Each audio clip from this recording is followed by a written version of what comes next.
पूर्ण परमात्मा पाप कर्म दंड को भी काट सकता है। अभी तक जिस भी संत व महापुरुष से मिले, उन्होंने यही बताया कि पाप कर्म फल भोगने से ही समाप्त होगा। वो प्रभु कौन है जो पाप कर्म को काट देता है, वो काल के बंधन से छुड़वा देता है। उसका क्या नाम है, पूजा की विधि क्या है?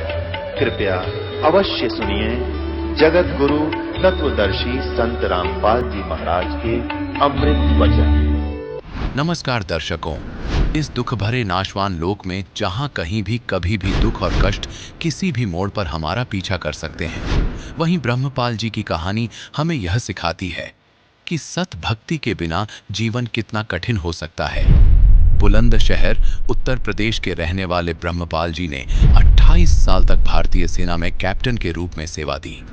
एक समय इनकी जिंदगी में देवी देवताओं की पूजा, व्रत, गंगा स्नान और राधा स्वामी पंथ का महत्वपूर्ण स्थान था। दुख और परेशानियों का सिलसिला तब शुरू हुआ जब इनका एक बेटा एक हादसे में चल बसा।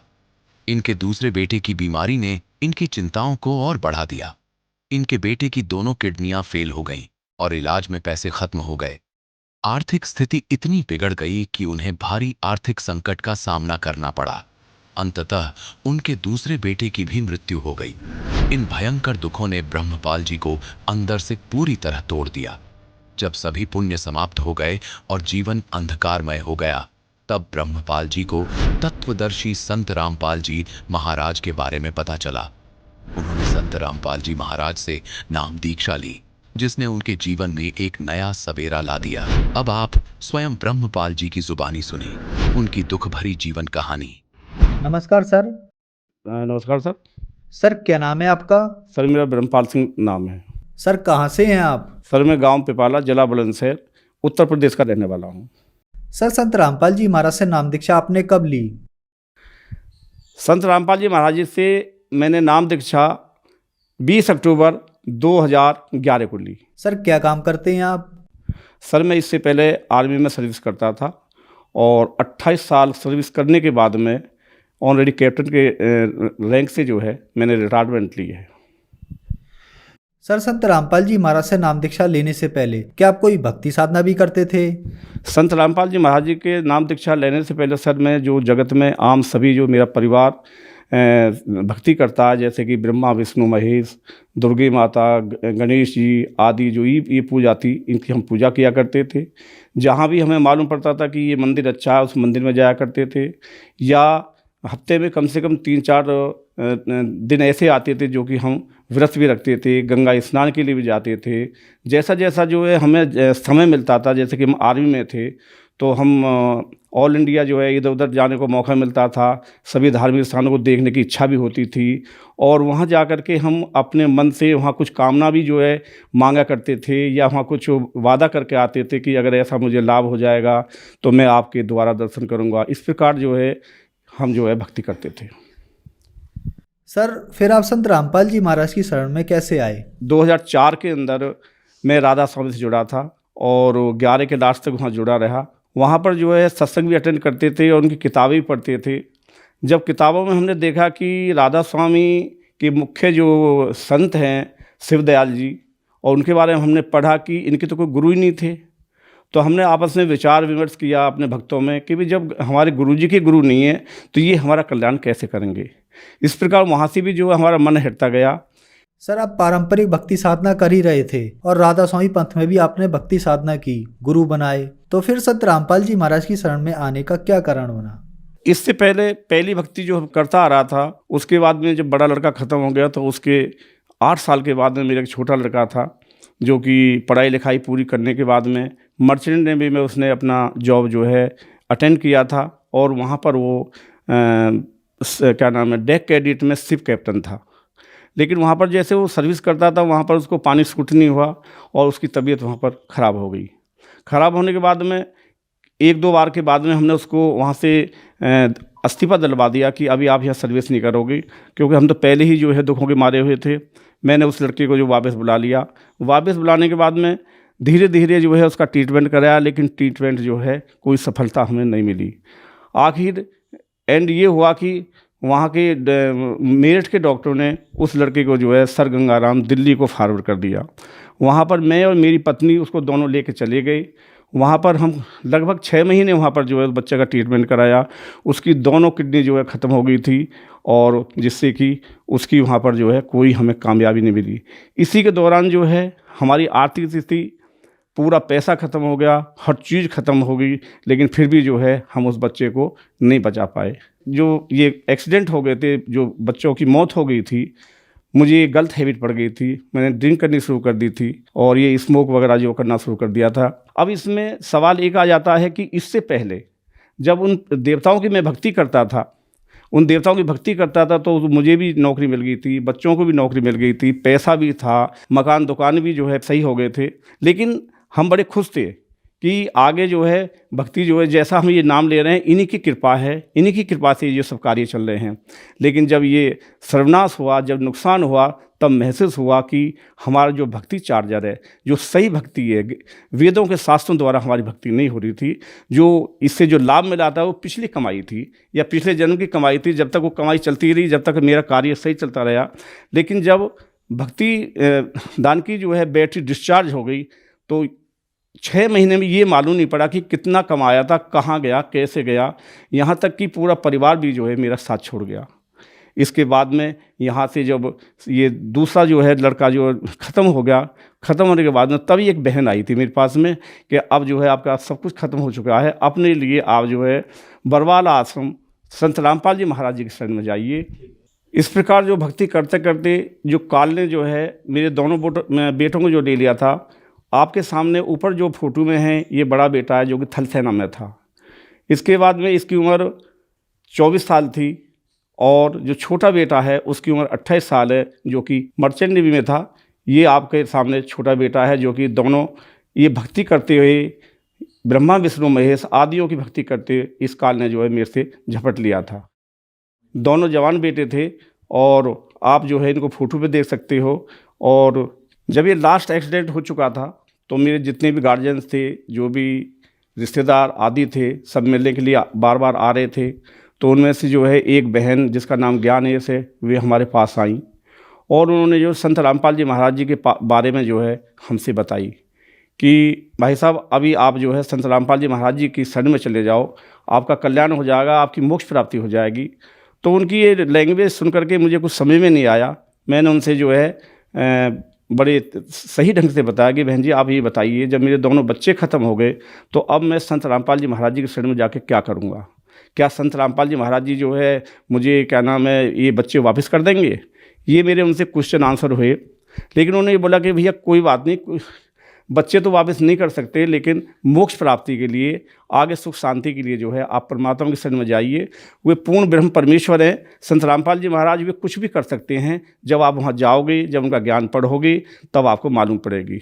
इस प्रकार जो है हमने भक्तमती से उनसे एक क्या नाम उन बहन से जो है एक ज्ञान गंगा ली। ज्ञान गंगा लेने के बाद में उसको पढ़ाई की। सबसे पहले मेरी वाइफ ने जो है परमात्मा की शरण ग्रहण की।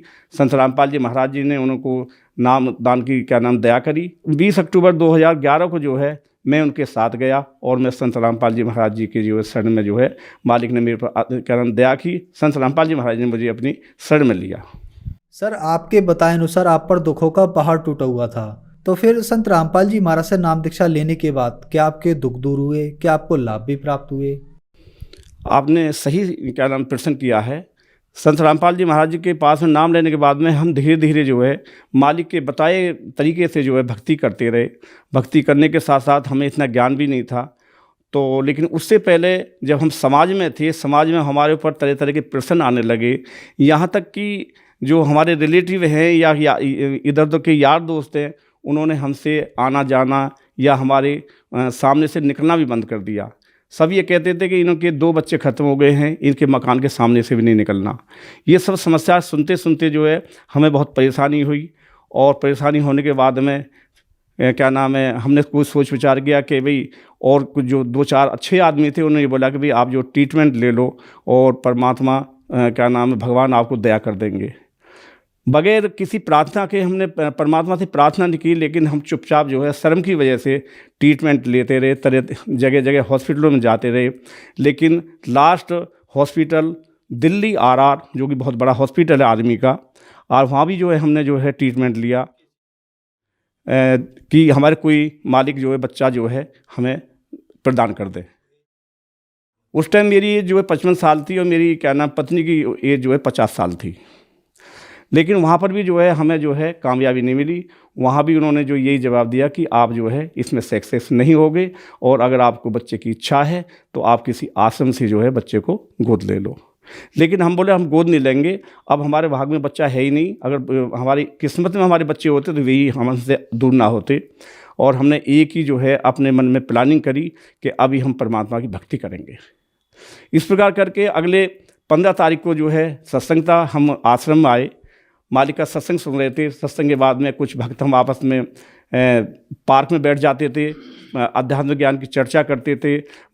संत रामपाल जी महाराज जी जो जो बताते थे, जो जो लाभ देते थे, भक्त आपस में एक दूसरे को जो है क्या नाम है बताया करते थे। तो मेरे से भी एक भक्त ने इस अपने फायदे के लिए या इस बच्चे के लिए क्या आपने संत रामपाल जी महाराज जी से प्रार्थना की?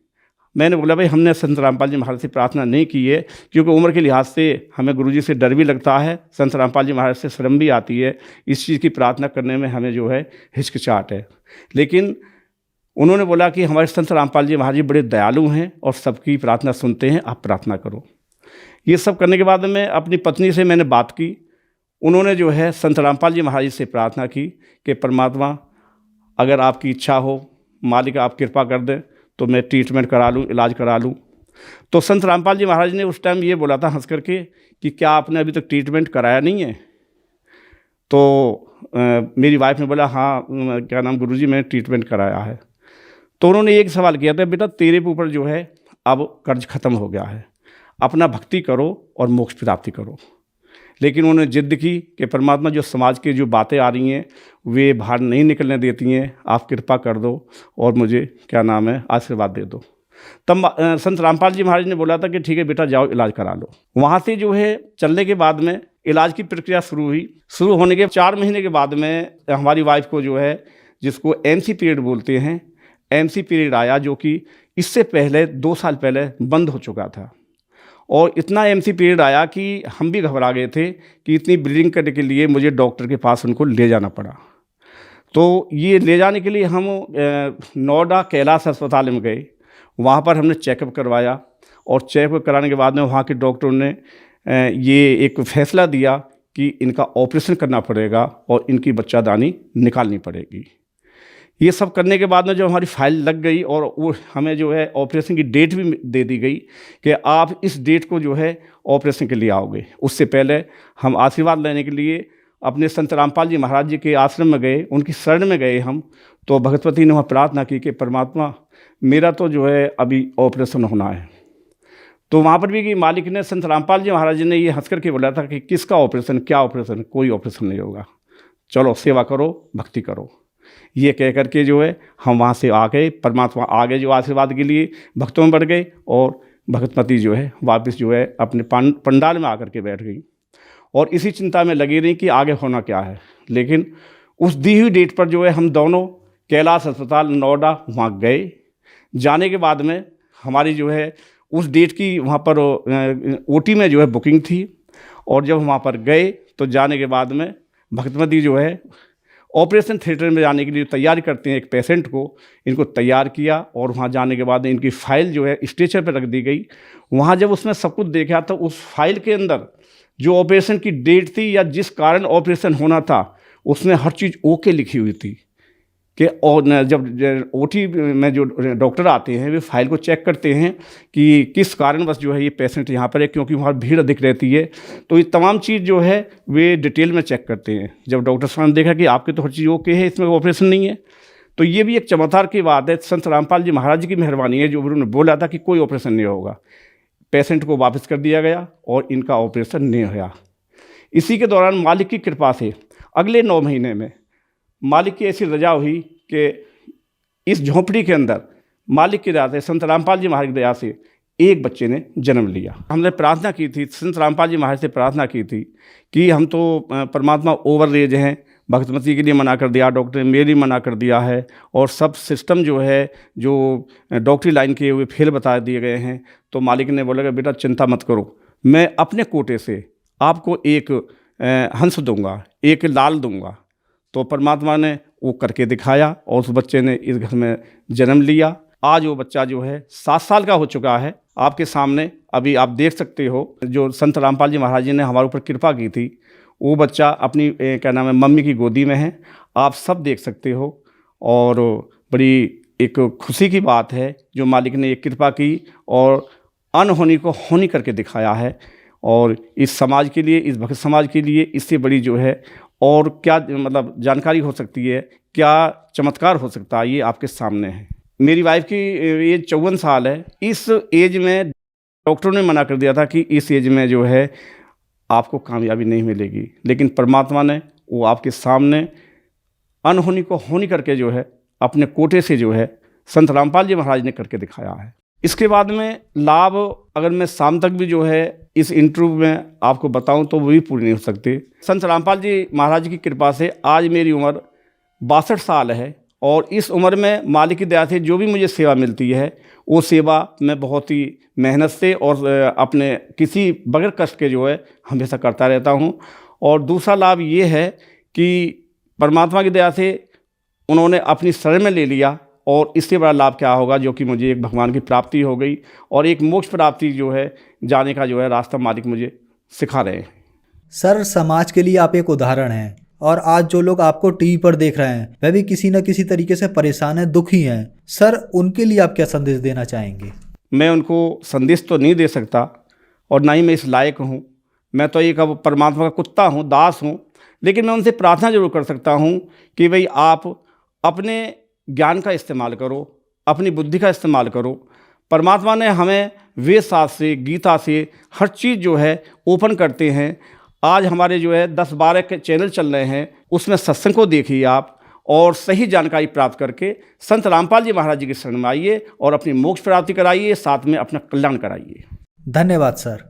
सत साहिब। अब जगत गुरु तत्वदर्शी संत रामपाल जी महाराज जी के सत्संग के माध्यम से उस अद्वितीय आध्यात्मिक ज्ञान के बारे में जानते हैं जिसके माध्यम से आप भी प्राप्त कर सकते हैं ऐसे आध्यात्मिक, मानसिक और भौतिक सुख जो अभी तक आपने सिर्फ मीराबाई, ध्रुव, प्रहलाद जैसे कुछ ही भक्तों की जीवन कथा में सुने होंगे। अब सुनिए तत्वदर्शी संत के संग शास्त्र अनुकूल भक्ति सत्संग, ऐसा अद्वितीय आध्यात्मिक ज्ञान जिसका है सर्वधर्मों के पवित्र शास्त्रों में प्रमाण। जिसका थोड़ी सी पोस्ट हो जाती है, थोड़ा सा धन हो जाता है, तो वो क्या करता है, कोठी हो, सुंदर चारों तरफ चिप्स लगी हो, मार्बल लगा हो, पत्थर लगा हो, आगे लान हो बहुत बड़ा सुंदर, और उसके अंदर बगीची बनी हो चारों तरफ के, उसमें फुहारे छूट रहे हों। ये प्रत्येक की नीयत है कि जैसे इनमें मैं ठाठ लूँ, और ठाठ खाक लेगा। यहाँ तो चाहे वो फुहारे भी ला ले और सारी कोठी भी बना ले और बड़ा एक फार्म भी बना ले, और अंदर टेंशन 20 उसका, उसमें धक्के खाओ फुहारे में, तब भी चैन से नहीं रह सकता। तो ये हमें क्यों ऐसा लाइक है, क्यों पसंद है? क्योंकि हम ऐसे स्थान पर रहा करते, वहाँ हमारी सुविधाएं ऐसी हैं। इसी की नकल इस काल ने कर रखी स्वर्ग में।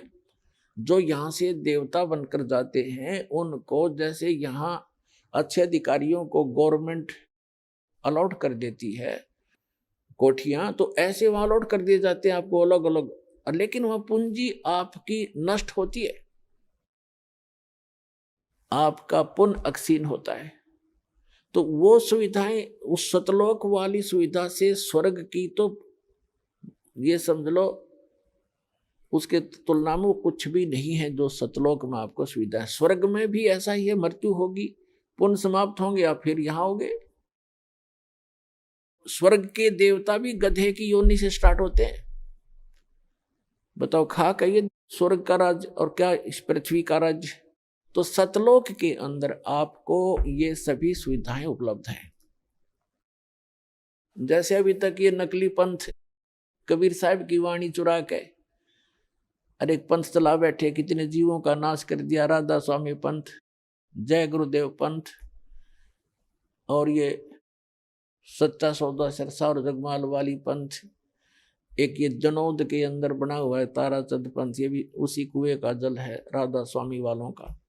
तो ये क्या बताते हैं ऊपर कि प्रकाश ही प्रकाश है, चेतन ही चेतन है।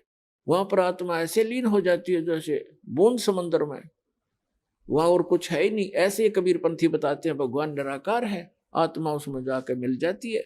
एक ये जम्मू वाला थोड़ा चतुर व्यक्ति है, चतुरता दिखाई इसने। फिर बताते हैं परमात्मा कहते हैं चोर चुरावे तूंबड़ी गाड्डे पानी में, वो गाड्डे हुआ ऊपर आवे न सच्चाई छनी ना।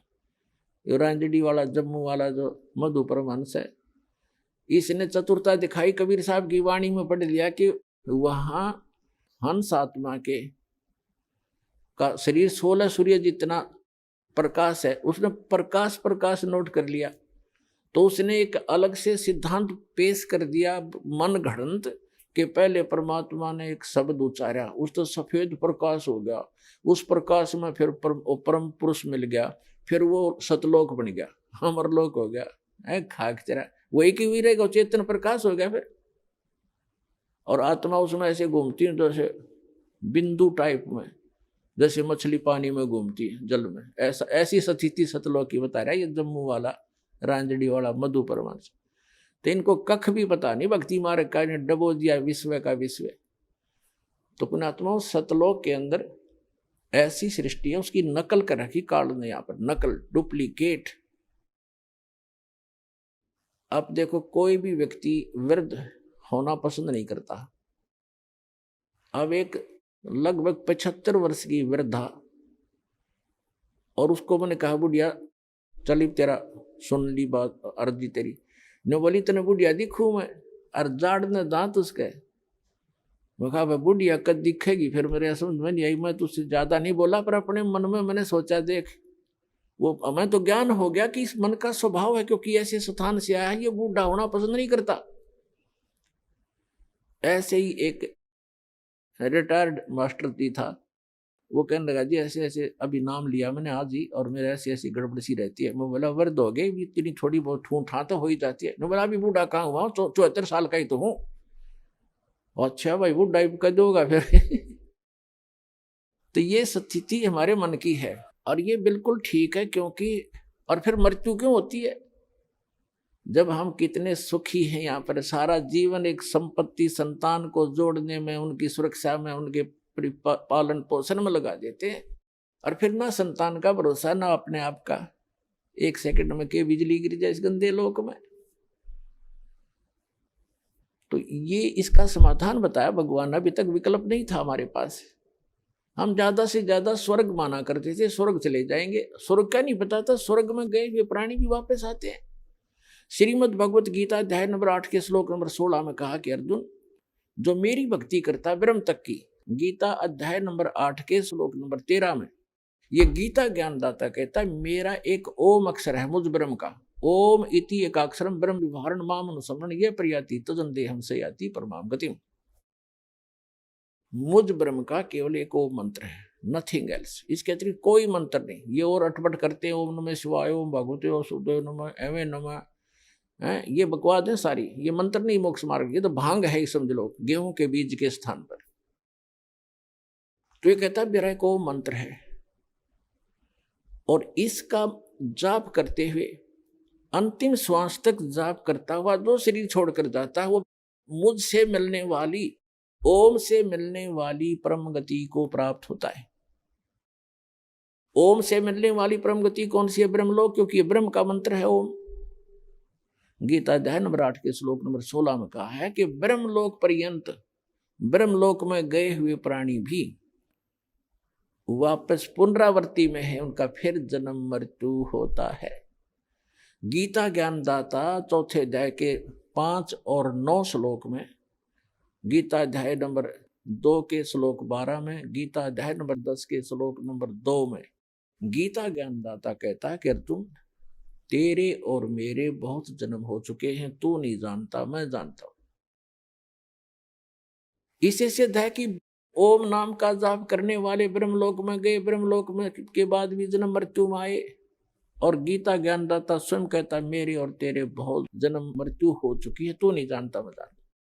इसलिए गीता ज्ञानदाता 18वें अध्याय के 62वें श्लोक में कहता है कि अर्जुन तू सर्वभाव से उस परमेश्वर की शरण में जा जिसकी कृपा से तू परम शांति को और सनातन परम धाम को प्राप्त होगा।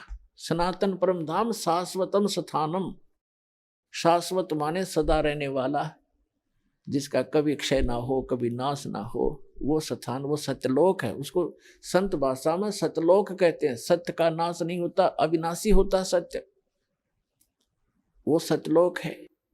किसकी शरण में चला जा? गीता अध्याय नंबर 8 के श्लोक नंबर 1 में अर्जुन ने पूछा कि हे भगवान, गीता ज्ञानदाता से कि आप जी ने गीता अध्याय नंबर 7 के और श्लोक नंबर 29 में 29 में कहा है कि जो व्यक्ति जरा और मरण से छूटने का ही प्रयत्न करते हैं, जरा माने वृद्धावस्था और मरण माने डेथ, मृत्यु, जो जरा और मरण से ही छूटने का प्रयत्न करते हैं, यानी संसार की किसी वस्तु की इच्छा नहीं रखते, ते ब्रह्म तत्विदु कर्षणम अध्यात्म अखिल से कर्मम, वो सारे अध्यात्म से और सभी कर्मों से और तत्ब्रह्म से परिचित हैं।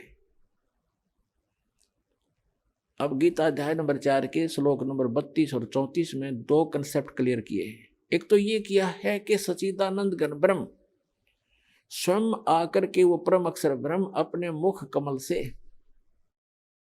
तत्व ज्ञान बताता है, उसके अंदर उस परमात्मा के पाने की यथार्थ विधि होती है, उसको तत्व ज्ञान कहा। चौथे अध्याय के 34वें श्लोक में कहा कि अर्जुन तू उस तत्व ज्ञान को जो complete God given complete spiritual knowledge है, पूर्ण परमात्मा परम अक्षर ब्रह्म के द्वारा दिया गया जो सच्चा ज्ञान है, वो तत्व ज्ञान है, उसको तू तत्वदर्शी संतों के पास जाकर समझ,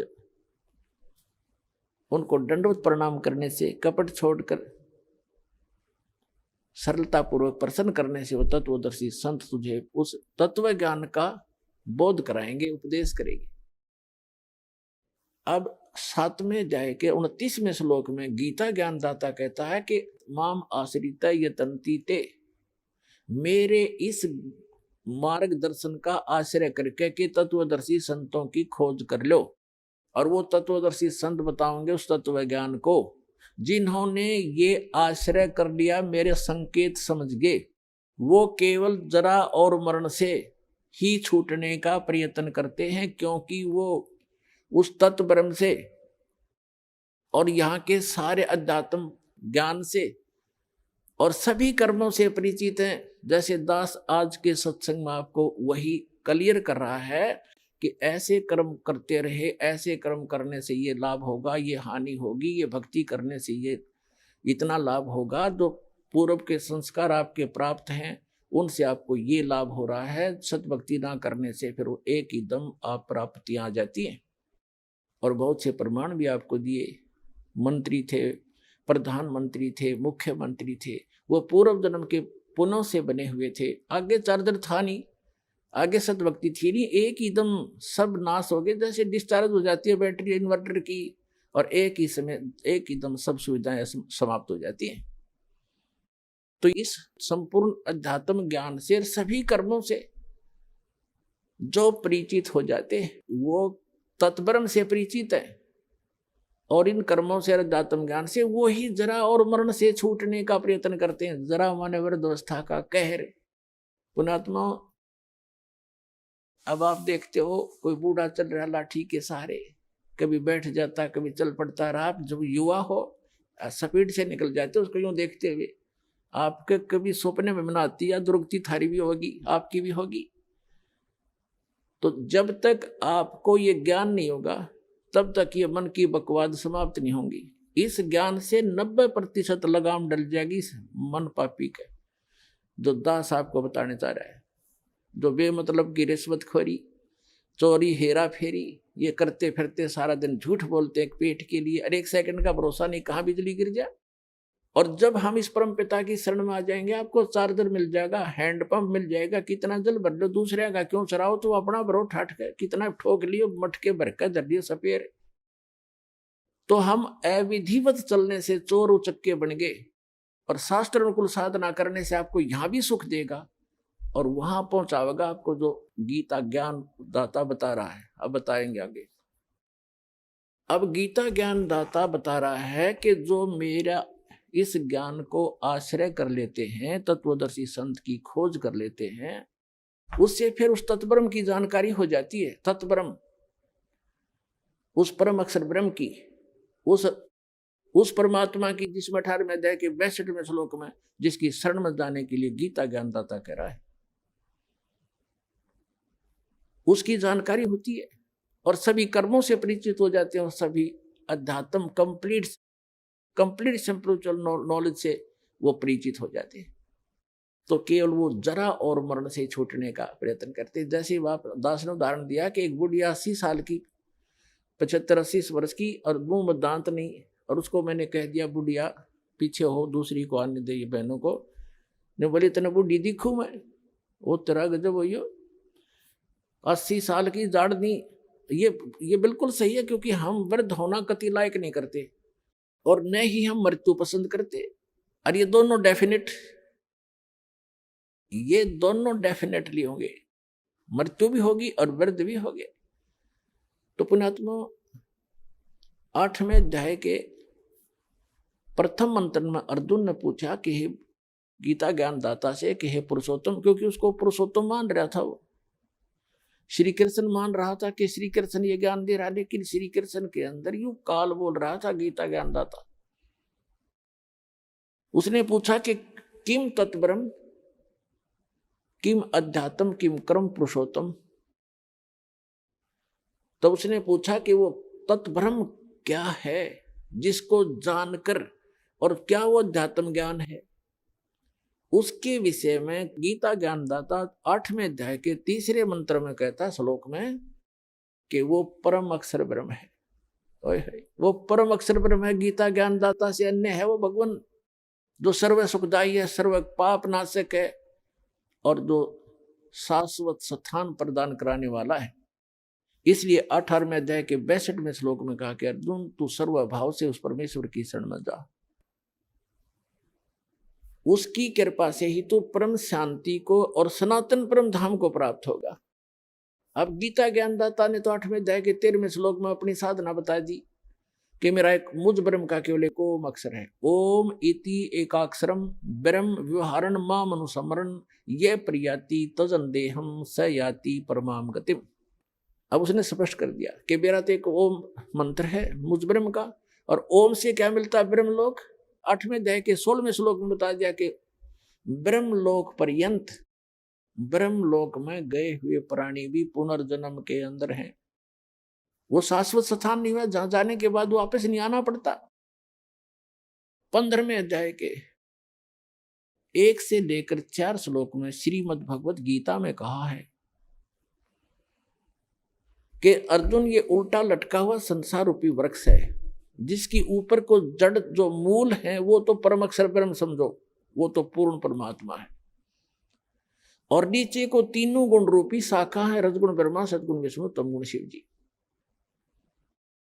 और जो संत इस उल्टे लटके हुए संसार रूपी वृक्ष के सर्व भाग बता देगा, सब विभाग बता देगा, पार्ट्स ऑफ द ट्री, स वेदवित, वो वेद के तात्पर्य को जानने वाला है, अर्थात वो तत्वदर्शी संत है।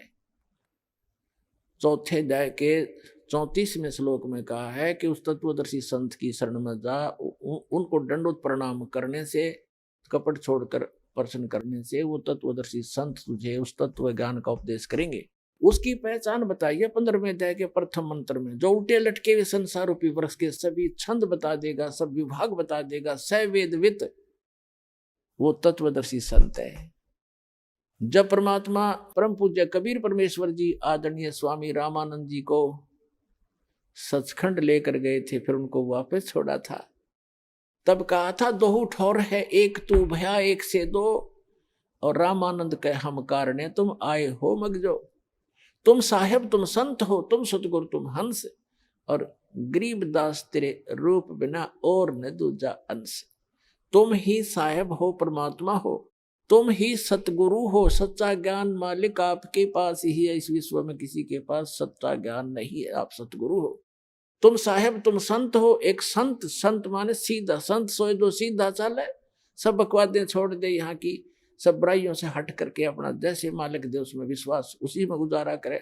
संत सोए दो सीधा चले, तुम साहेब तुम संत हो, तुम सतगुरु तुम हंस, यानी सब बुराइयों से बचे हुए एक सच्चे हंस, सच्चे भक्त भी आप ही ने भूमिका की है। तुम साहेब तुम संत हो, तुम सतगुरु तुम हंस, और गरीबदास तेरे रूप बिना और न दूजा अंश। तो सतगुरु रूप में आए हुए 600 वर्ष पहले कबीर भगवान ने ये तत्व ज्ञान बताया था उस परम अक्षर ब्रह्म ने। वो काशी के अंदर जो धानक रूप में रहे थे, दुल्हाए रूप में, वो परम अक्षर ब्रह्म थे और आज भी हैं। वो हमारे को ज्ञान देने आए थे, हमारे को एक ट्रायल देने आए थे कि संसार में गणे धन की जरूरत नहीं है, जो घना इकट्ठा करता हो महामूर्ख है। कबीर साहब कहते हैं परमात्मा आपको दे जो आपके प्रारब्ध में, आपकी किस्मत में है, सहर स्वीकार करो, लेकिन उसको दुरुपयोग ना करो। बीड़ी शराब मांस तम्बाकू अरे तोचले बनाने पे, नाचने और गाने पे, ब्याह के अंदर बकवाद करने पे, ये दुरुपयोग है तुम्हारा। इसको या तो दान करो और अपना सीमित सा अपना धंधा करो जो भगवान में बाधक ना बने। तो यहाँ परमात्मा ने रहकर दिखाया था कि टोटे में भक्ति करे, सोए सही सपूत, और ये मायाधारी मस्करे ना जाने कितने जालिए ऊते। तो परमात्मा ने बताया कि वो एक रिहर्सल करके दिखाई, दाता ने एक रोल किया कि भगत को इतना पर्याप्त है। घर तो 3.5 हाथ गणाते है 4.25, कह कबीर जो घना चावे उसको नहीं विचार। फिर भी भगवान जो आपको दे रखा है उसमें संतुष्टि रखे, और केवल माया की ही डिमांड भगवान से नहीं करे। परमात्मा कोई बालक नहीं है। डॉक्टर के पास आप चले जाते हो, अब डॉक्टर को तो सारा पता है मरीज का, जब उसके दाखिल हो गया, वो एडमिट हो गया, अब मरीज अपना दर्द तो बता सके है, लेकिन डॉक्टर ने कौन सा इलाज पहले करना वो तो डॉक्टर जानता है। अब जैसे आपका एक्सीडेंट हो गया, डॉक्टर के पास चले गए, आपका रक्त बह रहा है, ब्लड निकल रहा है, ब्लीडिंग हो रही है, उधर से आपकी टांग में पीड़ा हो रही है, तो वो डॉक्टर, आप बेशक चिल्ला रहे होगे, लेकिन पहले ब्लड को रोकेगा कि ब्लड बह गया तो ये मर जाएगा, या टांग की चीज तो फिर बंद कर दूंगा। तो पहले वो ब्लड बंद करेगा ताकि आपका जीवन नाश ना हो, वो दर्द फिर हो जाए खत्म। तो इसी प्रकार आप जी यहाँ आते हो एक परमात्मा के हॉस्पिटल में आ गए, वो आपके सारे दुख दूर होंगे। अब आपने टारगेट बना रखा है मेरा ये काम हो, बस ये हो, और भगवान ने ये पता कि इसकी जान जाने वाली है, 10 दिन के बाद इसका जीवन नहीं है। तो आपकी एज एक्सटेंड करेगा, उम्र एक्सटेंड करने के लिए जो आपको एड दे रहा है वो काम आपका भले ही ना हो रहा है, लेकिन आपको जीवन दान दे करके वो 100 सुख देगा फिर आगे चल के। और डॉक्टर, मरीज ये कहे मेरे टांग में पीड़ा, तू कैसा डॉक्टर है, मुझे दर्द ही ठीक हो रहा, लेकिन डॉक्टर को पता है कि इसका ब्लड रोकना जरूरी है। तो डॉक्टर वही काम करेगा जो आपके हित में होगा, आपकी नहीं मानेगा पहले वो। उसको मालूम है कि आप चिल्ला रहे हो, उसको मालूम है कि इसमें ऐसी पीड़ा होगी, लेकिन ये घातक नहीं है। तो छोटे मोटे जो कष्ट आपको यहाँ आने पर भी हो रहे हैं, जैसे कई तो ऐसे हाथी ठीक हो जाते, कुछ ही को अभी वो राहत नहीं मिल रही है जो वो डिमांड लेकर आते हैं। उसका कारण क्या है कि आपका जीवन नाश होने वाला होगा निकट भविष्य में, और परमात्मा आपको एक्सटेंड करेंगे, पहले वो ठीक करेंगे आपका, फिर आप पे सारा सुख होता चला जाएगा, जीवन भी मिलेगा, भक्ति भी होगी, सारा सुख भी यहाँ का जो चाहिए वो भी देगा।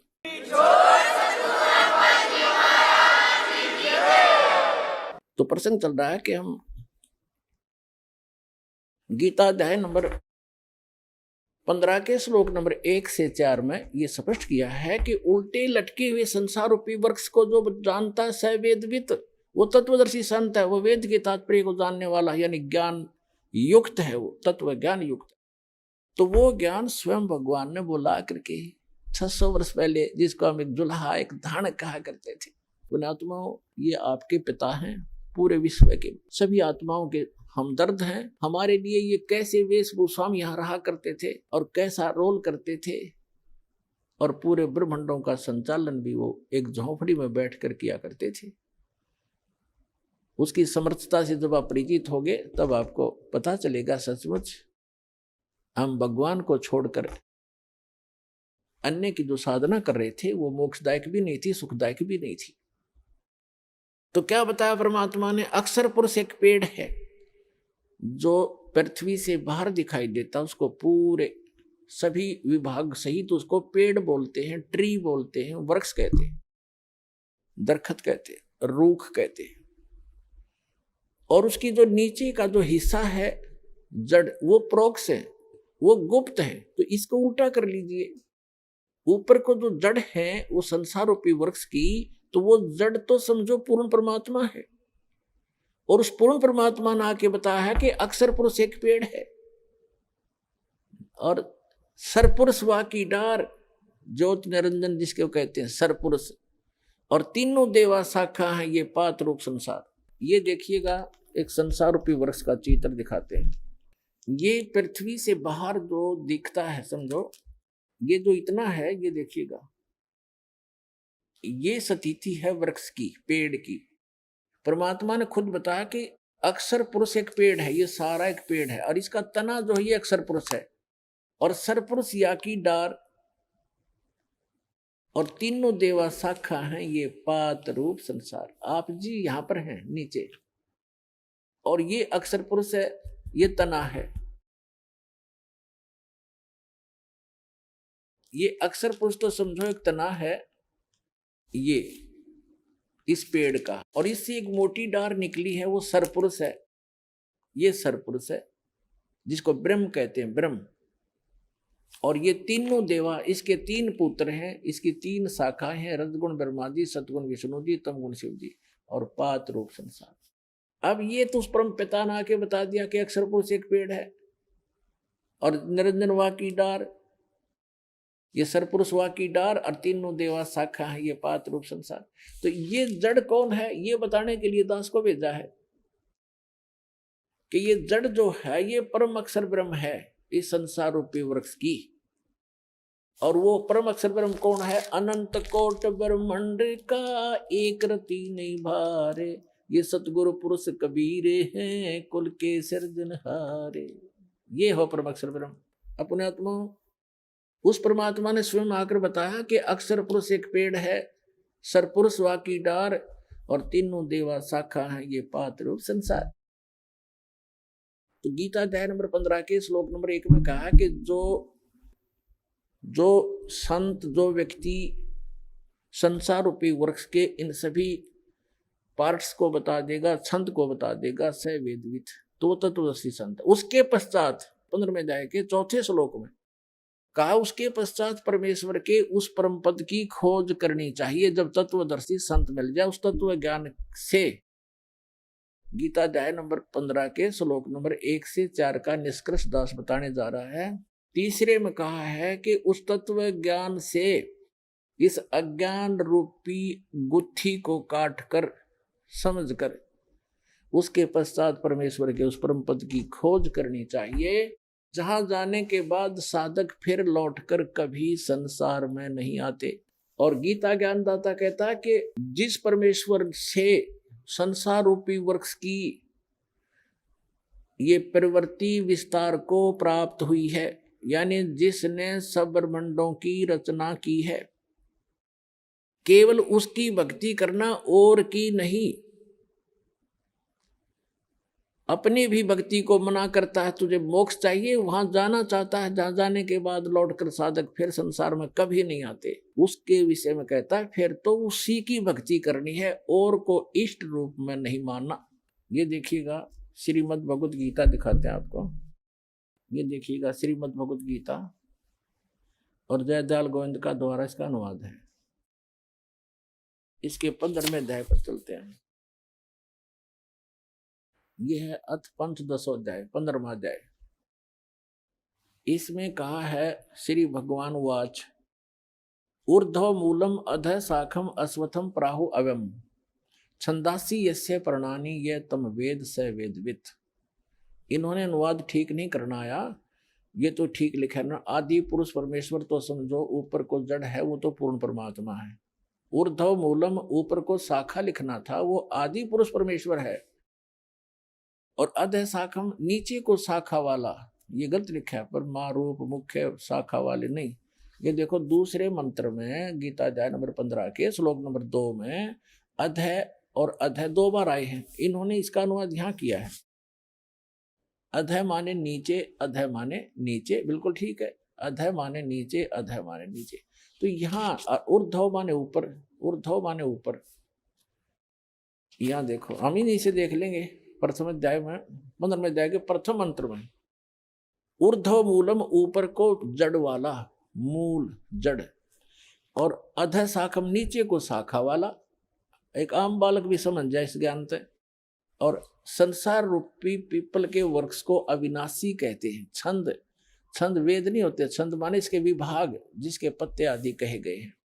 और तम वेद, तम यह वेद जिसको, उस संसार रूपी वृक्ष को जो अंधकार रूप में छुपा हुआ है, ज्ञान रूप में, जिसको समझ नहीं सके, उस संसार रूप वृक्ष को जो पुरुष मूल सहित यानी जड़ से लेकर और पत्तों तक तत्व से जानता है, स वेदवित, स वेदवित, वह वेद के तात्पर्य को जानने वाला है, अर्थात वह तत्वदर्शी संत है।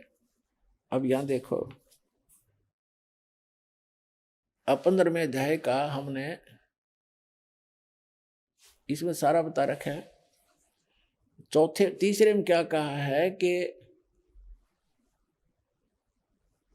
अब हम इसको सारे सुना देते हैं आपको। ये दूसरे में क्या कहा है कि उस संसार वृक्ष की तीनों गुण रूप, तीनों गुण माने रजगुण ब्रह्मा, सतगुण विष्णु, तमगुण शिव जी, रूप जल से बढ़ाई हुई नहीं, ये शाखाएं हैं, शाखा है। विषय प्रवाला शाखा है, विषय विकारों वाली ये शाखा है। रजगुण ब्रह्मा, सतगुण विष्णु, तमगुण शिव जी, अधः नीचे और ऊपर फैली हुई है।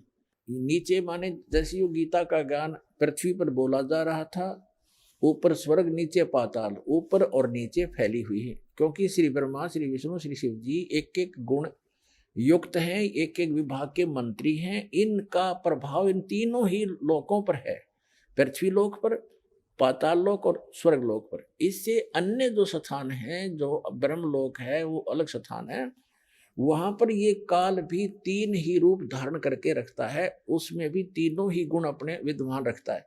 वो ऊपर के लोगों के लोग उससे प्रभावित होते हैं, इनका केवल यहीं तक सीमा है। अब देखो, ऊपर और नीचे फैली हुई, और मनुष्य लोक में, इस संसार में कर्मों के अनुसार बांधने वाली ये भी मुख्य मूलानी, मुख्य कारण है। अभी आपने सुने जगत गुरु तत्वदर्शी संत रामपाल जी महाराज के मंगलमय सत्संग प्रवचन। आइए अब सुनते हैं उन भक्तों के अनुभव जिन्होंने संत रामपाल जी महाराज के प्रमाणित ज्ञान से प्रभावित होकर नाम दीक्षा लेकर अनेकों लाभ प्राप्त किए।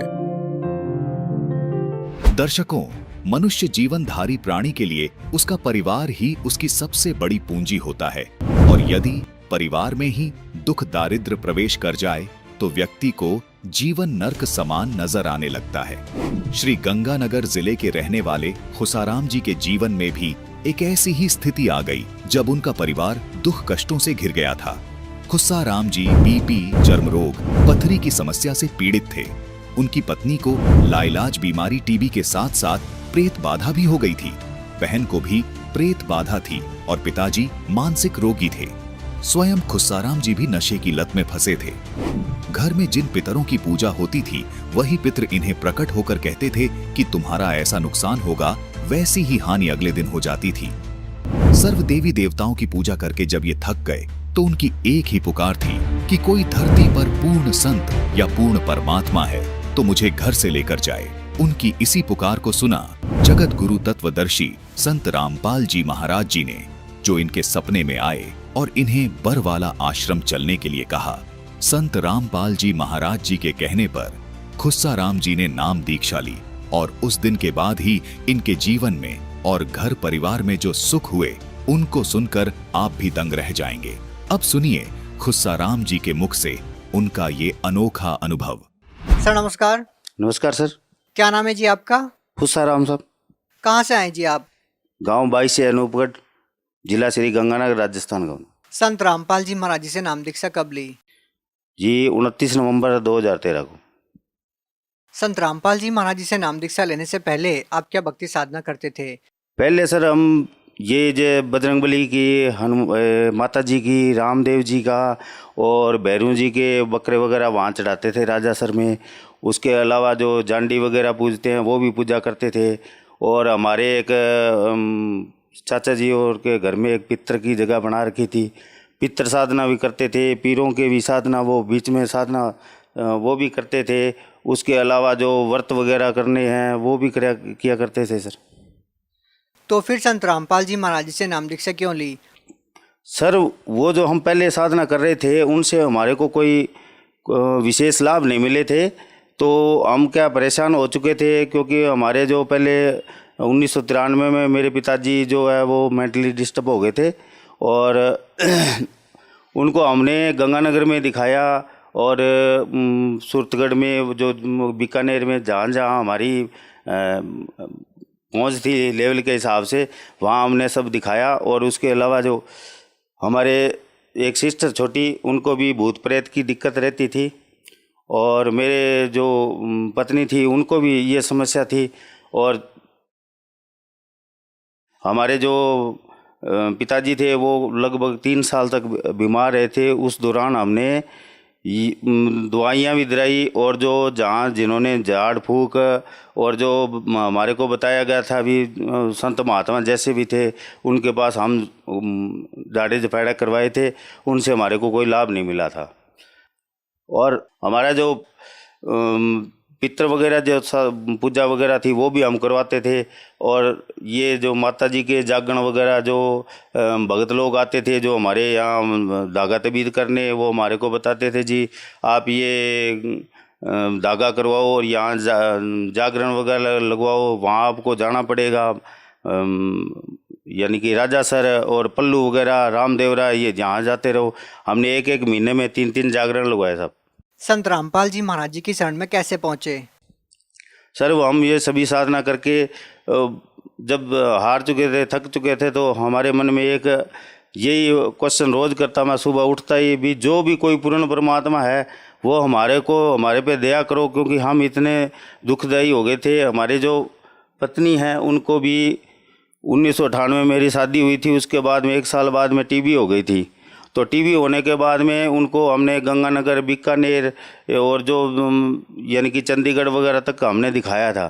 तो उससे उनके टीबी में ज़्यादा कुनैन देने से उनको सुनाई देना भी बंद हो गया था। तो फिर क्या हुआ, जब वो भी बीमार, हमारे पत्नी भी बीमार रहने लगी थी, छोटी सिस्टर भी बीमार थी, पिताजी भी हमारे वो मेंटली डिस्टर्ब थे, उन सभी साधनाओं को फिर हमने एकदम से छोड़ दिया था।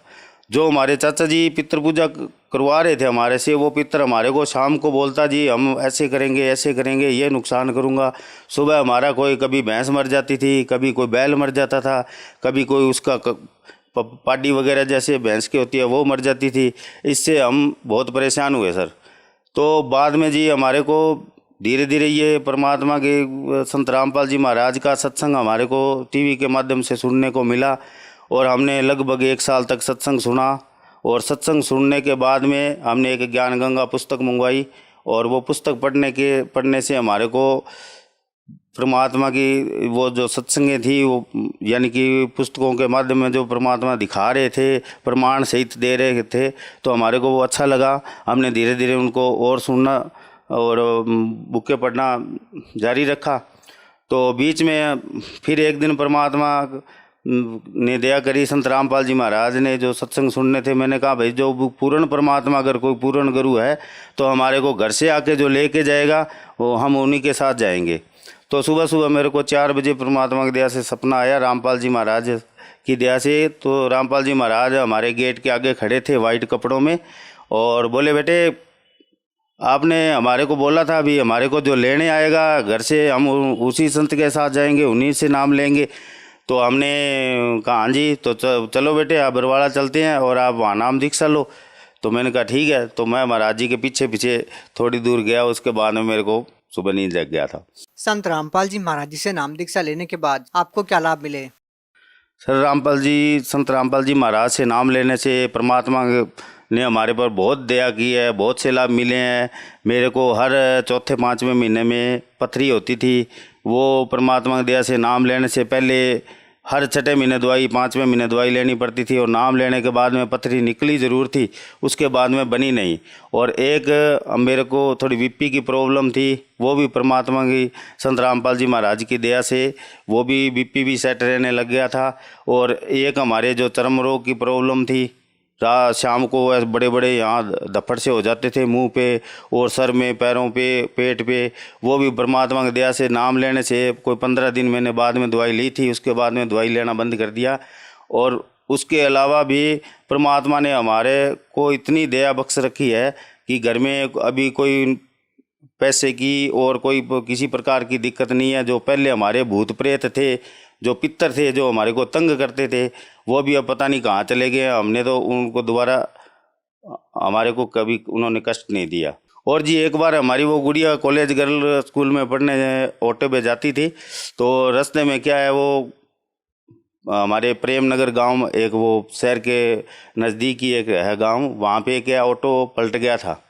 तो हमारे को नाम लिए लगभग 1 महीना हुआ था। तो हमने क्या, घर पे मेरे को किसी ने फ़ोन किया भी, ऐसे के आपकी गुड़िया कहाँ है? मैंने कहा वो तो कॉलेज स्कूल गई। तो कहा यार वो उसका ऑटो पलट गया क्या? मैंने कहा कोई बात नहीं, हम संत रामपाल जी महाराज की शरण में है, कोई बात नहीं, जो पलट गया तो देखा जाएगा। तो बाद में क्या हुआ, जब मैंने खाना खुना खा के 1 घंटे बाद में फ़ोन किया तो पता चला कि जिस तरफ हमारी वो गुड़िया बैठी थी, ऑटो उसी तरफ पलटा था।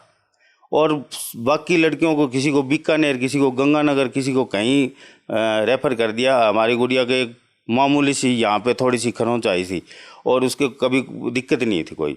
और वो सबसे पहले ऑटो में वो निकल के बाहर खड़ी थी, कांप जरूर रही थी और उसको कहीं कहीं चोट नहीं आई। कोई नशा करते थे आप? हाँ जी, नशे सारे, एक भी नहीं छोड़ा।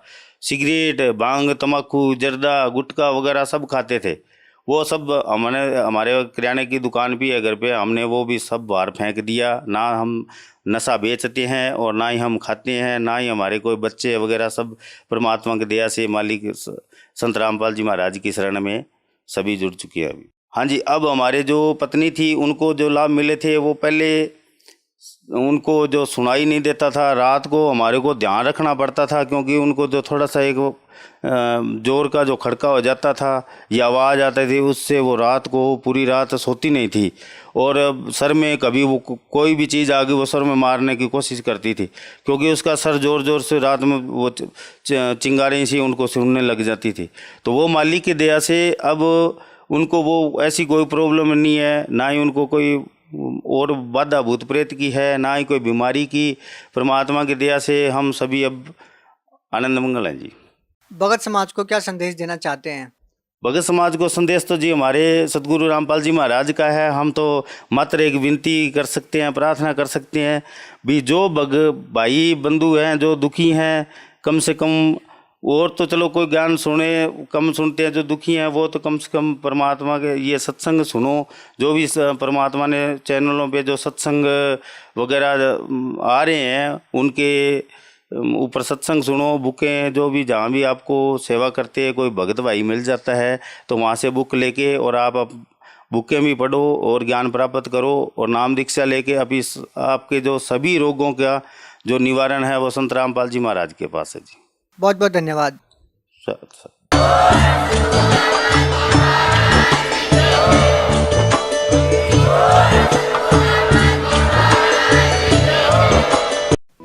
आप सुन रहे थे जगत गुरु तत्वदर्शी संत रामपाल जी महाराज के मंगल प्रवचन।